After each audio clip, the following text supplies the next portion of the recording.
สบายดีเด้อทุกคนสบายดีเด้ออยู่กับข่อยคือเก่าเนาะบ่าวทอนหรือว่าเสียบทอนมาทุกคนมื้อนี้ทอนกับสิพาทุกคนไปเล่นหม่องหนึงเนาะทุกคนเนาะที่ข่อยเห็นอยู่ในออนไลน์ก็หลายแห่งเนาะเป็นแหล่งสถานที่ท่องเที่ยวที่งามและก็นับมาเป็นปอดของกรุงเทพเลยก็ว่าได้เนาะทุกคนเป็นหยังคนก็สิถามเนาะว่าทอนคือต้องบอกว่าเป็นปอดของกรุงเทพก็คือเป็นแหล่งสีเขียวหรือว่าเป็นสกายวอล์กที่เต็มไปด้วยป่าไม้และต้นไม้หลากหลายชนิดที่ให้ออกซิเจนของคนเฮาได้หลายแห้งและก็มีต่างชาติหรือว่านักท่องเที่ยวมายางหรือว่ามาถ่ายรูปหลายแห้งเนาะทุกคนเนาะและหลายๆคนก็สิคุ้นเคยกับป่าไม้ที่อยู่พื้นดินเนาะทุกคนแต่อันนี้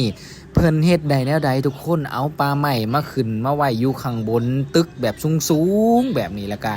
ทั้งได้ถ่ายธรรมชาติแล้วก็ยังได้แนมลงไปทิวทัศน์ของกรุงเทพที่แบบว่าสวยงามแห้งทุกคนเนาะท่อนขึ้นมาครั้งแรกท่อนอยากสิบอกว่าท่อนว้าวแห้งทุกคนเนาะมันเป็นภาพที่แบบว่างามแห้งและต้นไม้ที่เพิ่นเอามาประดับหรือว่ามาจัดเรียงนั่นก็เป็นต้นไม้ที่หามาเบิ่งได้ยากนะทุกคนเนาะล้วนแล้วสิเป็นต้นไม้ที่แบบว่าต้นไม้ใหญ่ที่เห็นตามบ้านนอกเฮาหรือว่าตาม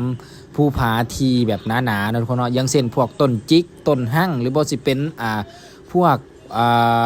กกอีหยังก็ทุกคนพักกระโดนก็มีเนาะเพราะว่าข่อยก็เห็นเนาะอันนี้ก็สิเป็นภาพตอนกลางคืนเนาะทุกคนอยากสิบอกว่างามแห้งและท่อนก็อยากสิบอกอีกอย่างนึงนะทุกคนเนาะตรงที่ขึ้นมาถ่ายรูปเนี่ยแม่นขึ้นมาฟรีเด้อส่วนใครที่อยากมากสามารถมาได้เนาะทุกคนเนาะบ่ว่าสิเป็นคนลาวหรือคนไทยต่างประเทศสามารถมา